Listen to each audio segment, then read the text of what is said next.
Good evening and welcome to Friday's edition of the Regional News. We begin with news from Suriname. The Association of Indigenous Village Leaders in Suriname, VDIS, has written President Santokhi urging that the government put an end to all activities in the west of the country where efforts are underway to further develop the bauxite industry. In the letter, the VDIS said it is consulting with the communities involved about the developments, which it said could also involve human rights violations.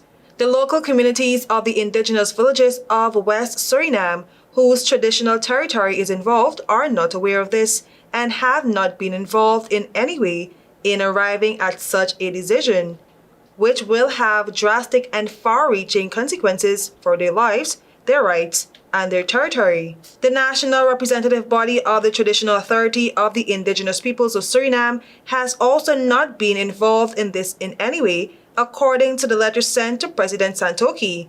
Suriname on Monday signed the MOU with the Chinese-based Aluminum Corporation of China Limited for the mining of bauxite in West Suriname, with President Santokhi emphasizing the importance of this development for Suriname. The government will soon submit the MOU to the National Assembly to obtain the appropriate legislative support and approval, and Danny Lachman, who chaired the Presidential Steering Committee, adding, the real work can then actually start. The Santokhi government has stipulated that every potential investor continuously involves the local communities present in the activities in the area, that Suriname maintains its green image, and that local content is stimulated. Under the MOU, Suriname will participate with 13% shares in the deal, for which a mining and infrastructure company will be established. Over in Grenada, the Grenada government is denying claims that the island will be one of the jurisdictions that the incoming Donald Trump administration has identified to send deportation flights for its promised mass deportation program next year. The Office of the Prime Minister advises that the government of Grenada has not engaged in any discussions regarding the deportation of migrants to Grenada. Furthermore, no proposal has been presented regarding this matter, according to a statement issued by Dickon Mitchell administration. This clarification comes amidst concerns raised surrounding an NBC News article claiming that the incoming Donald Trump administration plans to deport some migrants to some countries other than their own, the statement added. Apart from Grenada and the Bahamas, the other countries that the Trump team is considering include the Turks and Caicos and Panama.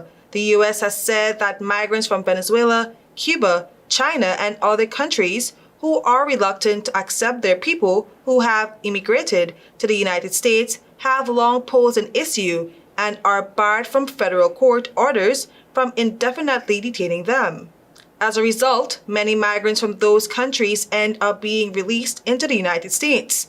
Meanwhile, despite the growing insecurity problem in Haiti due to increasing criminal activities of armed gangs, the United States Immigration and Customs Enforcement deported 70 Haitians on Tuesday.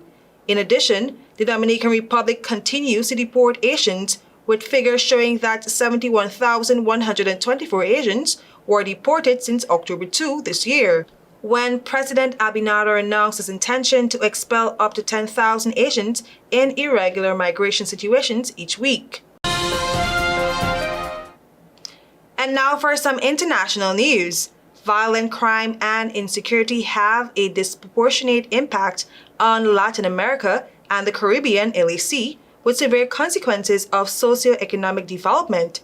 Despite representing just 8% of the world's population, the region accounts for nearly one-third of global homicides.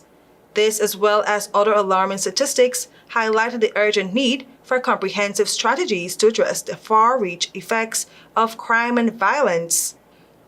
New research by the Inter-American Development Bank (IDB) and the International Monetary Fund (IMF) highlights how crime, insecurity, and low growth reinforce each other in a vicious cycle that stifles investment, reduces tourism, and accelerates immigration.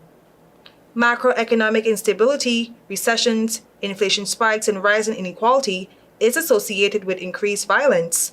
Easy available firearms and organized crime amplify these effects, undermining institutions and the rule of law, Quantifying the cost of crime, a recent IDB paper quantifies the direct losses, estimating that crime and violence cost the region 3.4% of gross domestic product annually.